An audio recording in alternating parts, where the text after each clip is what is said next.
episode 2. The train is rolling. So episode 1 went well. Episode 1 went smooth, and I think it was nice to get some feedback. We released it, got some nice feedback, so we really appreciate everyone listening.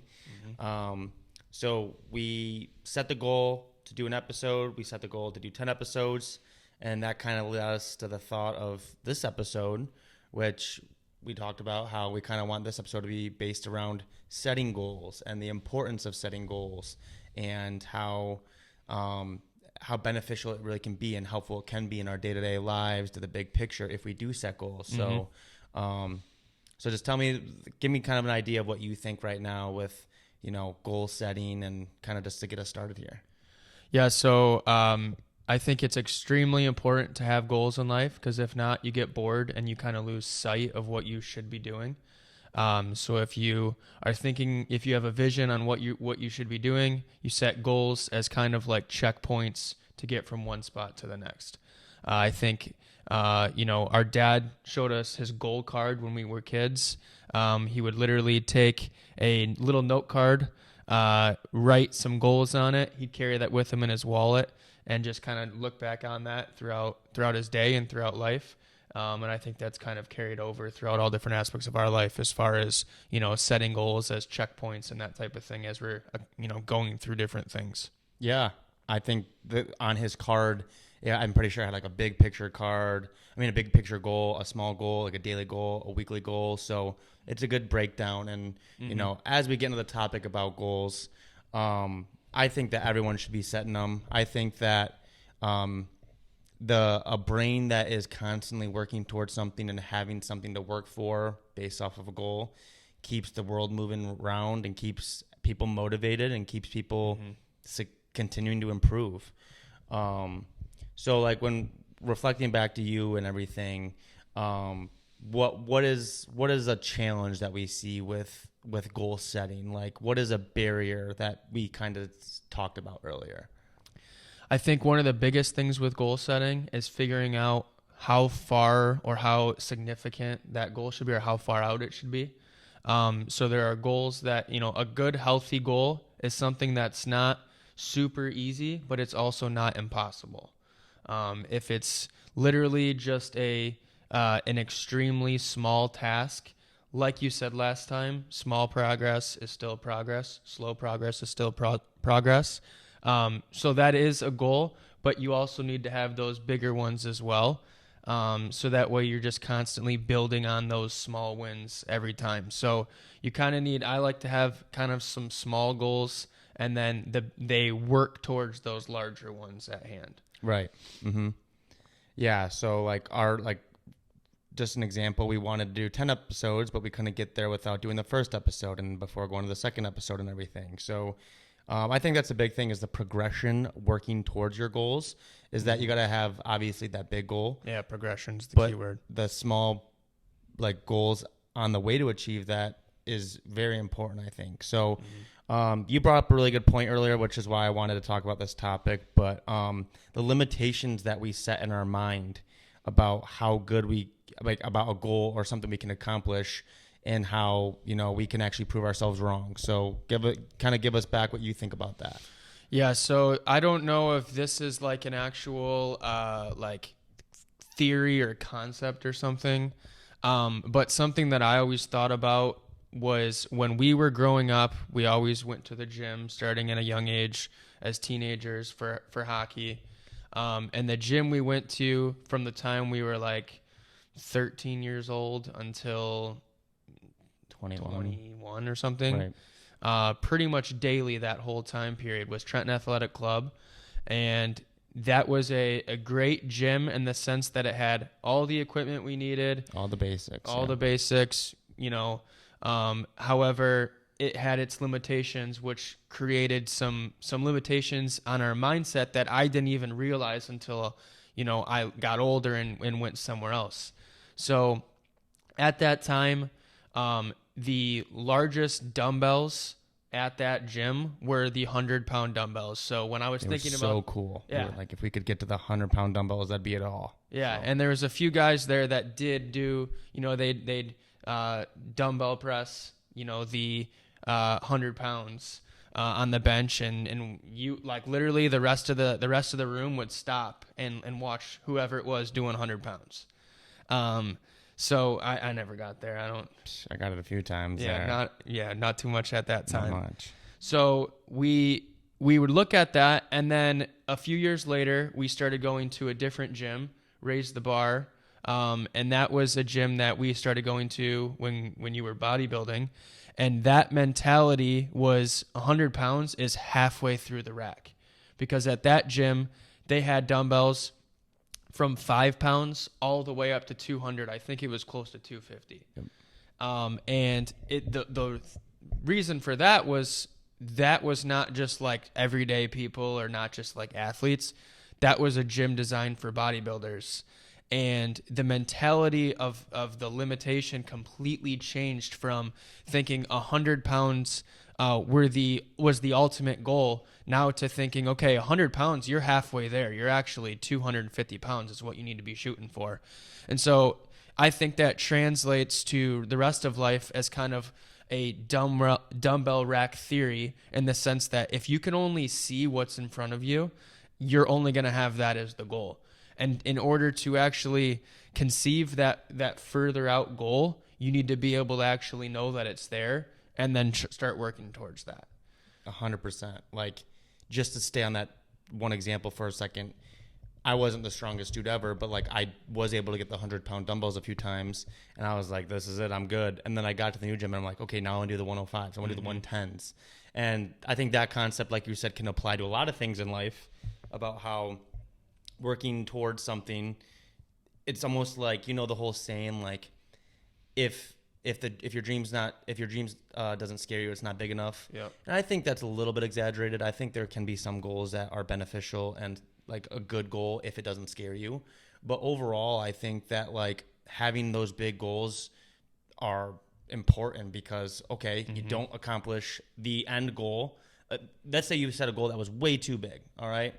And you didn't accomplish that, but you reached for that. Well, you got 80% of that. That's still better than maybe if you had 50% of that goal original, right? There's also that saying that we hear constantly, that's like, he or she who says he can and he or she who says they can't are both typically right. So if you think you can do something and you have that goal and you're like, okay, I'm going for it, you can do it. Yeah. And if someone says, I don't know if I can do that, I don't know, well, you're not going to do it anyways. One of the guys who was one of our team trainers when I was playing hockey in like 7th grade or 6th grade, whenever it was like the first time we started working out with weights. He was an awesome guy, like just a complete motivator in the way he did things. And it's cheesy, but at the time, like, it was, it's reassuring. Anytime you said, I can't do something, he'd say, you spell can't, T-R-Y. So if you said, I can't do this, he'd say, how do you spell can't? And you'd say C-A-N-T, and he'd say, no, T-R-Y. Because all you got to do is just try. So it's cheesy, but that thought behind it is just, you can't do it, try it, man. Like, just go for it and see what happens. 100%. And I think that those kind of goals can happen in big picture or small picture. And, something that always just, is something that pushes me or makes me just say, why not? Like, why can't we do this? We sit here and we look at these people in the same interests and the same lifestyles as us, but on a bigger scale. Like the ones who are the most, in quotation marks, successful, most popular, the ones famous athletes, famous celebrities. Athletes, yes, all those, like, at that next level, right? And we sit here and I hear people say, well, they're celebrities, they're the best in the world, they're this. And yeah, we're all not going to become professional athletes. We're all not going to become celebrities. We're all not going to become like huge, successful, the biggest business owners in the world. But you can't tell me that they're that much different than us as normal human beings, right? Anyone listening to this, us, anyone. You can't tell us that those people get up every morning and they get dressed just like the rest of us. Those people who are what we look at as the best of the best are people just like all of us. We have the exact same diets. We eat the same foods. We have the same interests. We have the same fears. Those people that we put on a pedestal that are so successful, we have to remind ourselves and humble them in the sense that, maybe the only difference between them and us is that they made their goals a little bit bigger. Sure. And they not only did they make them bigger, but they chased after them. So yeah, I'm not saying all of us listening here are going to get drafted first overall in the NHL, or all of us are going to start a $1 billion company. But those people that did, you know, you can't tell me that they didn't have that as a goal. And sometimes they didn't. Maybe they surprised themselves. But like, if someone's goal is to go to the NHL, then and they worked for it every single day, maybe it won't happen because maybe they're not doing everything. But maybe that was their goal. But maybe if someone said, okay, I just want to get here, a step, maybe a step below that, and they got there, maybe that was enough for them. Maybe they were happy. You know, look at me and you, okay? Me and Andrew, we were hockey players. We did not grow up wanting to be NHL players, right? We didn't have that goal. We didn't wake up every day and say, I want to be NHL players. We didn't want to do this. We wanted to play for our high school hockey team. High school hockey is very big from where we came from, so that's what we chased. So and that's what our role models were. Yeah, exactly. We didn't look up to the Pavel Datsyuks the same way that we looked up to the Jake Shearings and the guys of our age, right?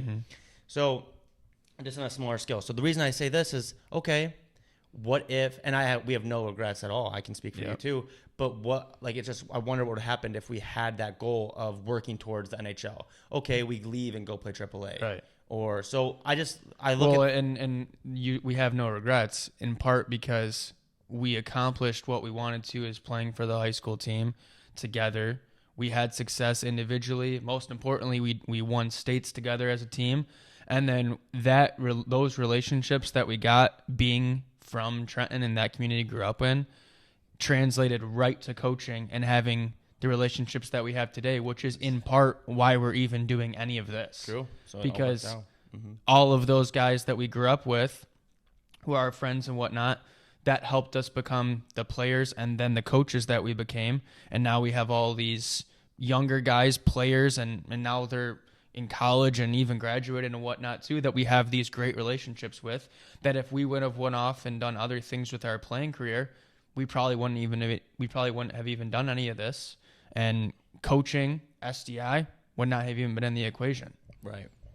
So the reason that I think he brings that up and that we're bringing this up is that, you know, although we didn't have that goal of the NHL, we had goals and we accomplished them, and then it allowed us to have new goals, right? As soon as we were done playing, we had goals of coaching, of SDI and business, and then school and other opportunities. So, but I sit here and I just hear I hear everyone put these celebrities or the people we see on TV or in movies just on this crazy pedestal, and it's like, well, like, what if you hold yourself to that standard? What if you have those goals? Yeah, it sounds crazy. Like, what?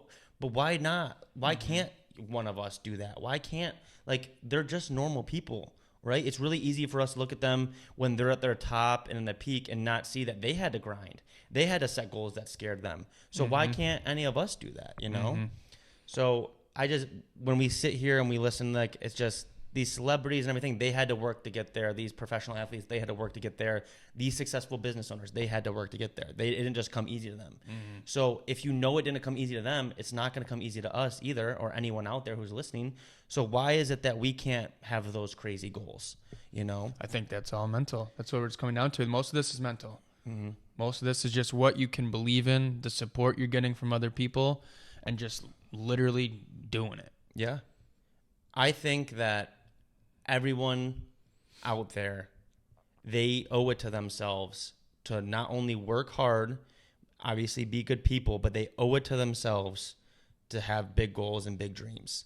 No one should be sheltered, and no one should sit here and not be chasing something. Every single person out there has passion. Every single person has things that interest them, or they want to do this, or they want to be that. I think every single person should have goals and should want to chase them and should have the right to chase them. You know, obviously there's certain things. I'm not saying that we can all go out there and start working to be like, you know, the next best movie actor, or like we said, like the next MLB Fortune 500 company owner. Exactly. Like, we're all not going to be that, but not everyone wants that. Maybe we don't want that. Going back to us, we don't want to be that. We want to have our own goals. So what I'm saying is that there's a lot of people out there who I think need to realize that they owe it to themselves as a person to go out there and like have goals and that you are interested in and go for them. Yeah. Like if you're not waking up every day and having something to chase or something to work for, what are you doing? Yeah. Because, and if you're not, that's fine. But like, there's got to be something out there that you want to do. And, you know, I think a big part of it, like we talked about before, is like having those people around you support you and be on the same team as you is very important. Mm-hmm.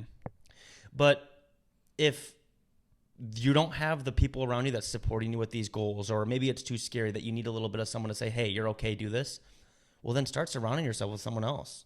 All right. You know, like I just think that goals are very, very helpful and very, very good for the life, and having people around you to help support those is really important. But I think if something that I love every day is waking up and having something, Mm-hmm. you know, it could be something as silly as like getting better at cooking or being better at my job. Sure. Or like, you know, I think our generation is kind of becoming the next one that everyone's prioritizing health.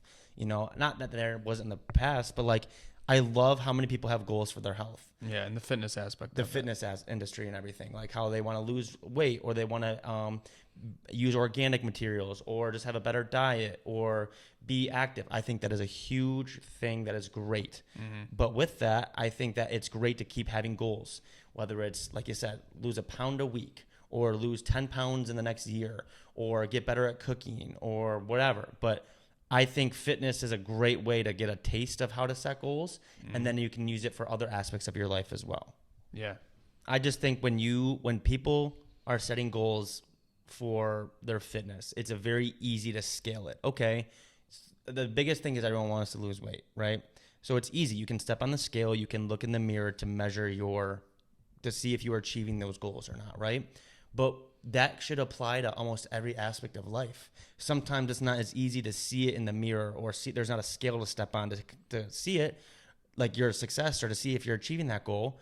But that should apply to every single aspect. Yeah, that same structure and that same mentality can be applied elsewhere.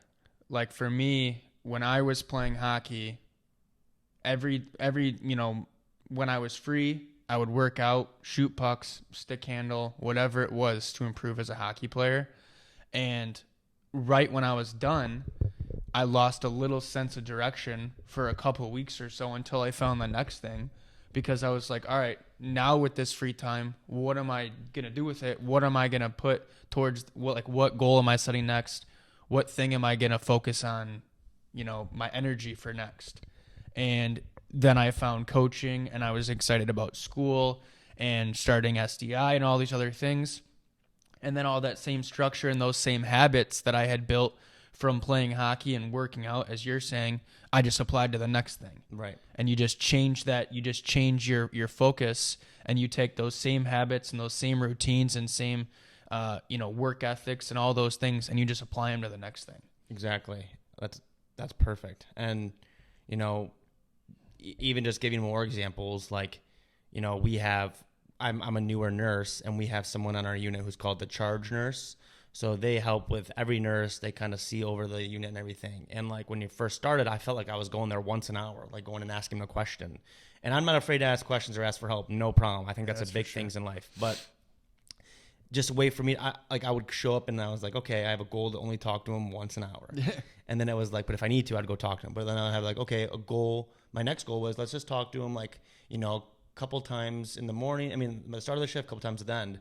And then it got to the point where I was like, I only want to rely on him. Again, if I needed to, I'd ask him. But that's just my goals, and that's how I worked on it. I would break it down and say, let's just ask him sometimes. And again, that's something so different than, and I can't measure that. All I can measure is the 60 minutes of that goal if I asked him one time or two times. So I just think that having those goals and plans, and, you know, they might not always work out. They might not always go the way you want, but just having the goals and having something to work for makes it easier.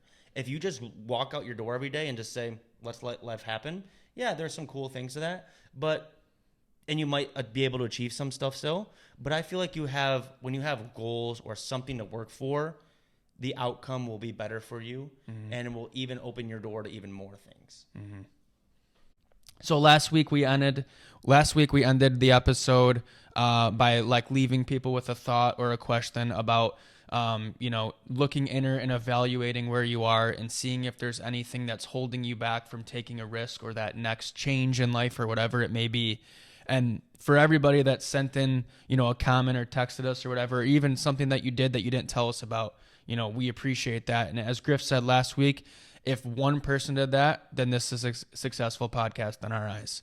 But one person told us that they've been considering changing jobs recently, and that our talk about just taking a risk kind of like made them think about that a little harder. And they have these opportunities that are out there, and they're looking at doing that, or kind of making that change and seeing what other opportunities are out there instead of just staying where they are, where they're unhappy. So I think this week, obviously this one's pretty simple. Just see what type of goals you're setting, see where you're not living up to that potential and what's holding you back from setting that goal that's further out, that scares you or that you're just uncomfortable about or whatever it may be, and see how you can create a plan to attack that goal and trying to accomplish that. Yeah, I mean, people use the whole New Year's resolution thing as an excuse. Well, why can't you do a new day resolution? Right? Yeah, no, exactly. You don't have to wait for the first of the year to make an improvement in your life. Exactly. So, I think just to wrap it all up here, I think having goals actually makes life easier, and I think it makes life more fun, and I think that having something to work for is something that we all need to. Mm-hmm. I think just to talk about last week as well, like if you are sitting there and there's something that you want or you're interested in, you should make a goal and go for it. There's nothing that means that the person next to you has a better right to do it. You have just as big of a right to go for something as anyone else. There's no one that deserves it more than anyone. We all should be working towards something that makes us happy and that we want. There's nothing that makes it. So just remember, like I said, how I want to end it. He or she who says they can and he or she that says they can't are both always right. So if you think you can do it and you say you can, you're probably going to. Mm-hmm. And if you sit there and you're like, I don't think I can, well, you're probably not going to be able to do it. So that's it. So thank you guys for listening this week. Thank you for listening last week. We appreciate all the feedback. We'll see you next week. Thanks, guys.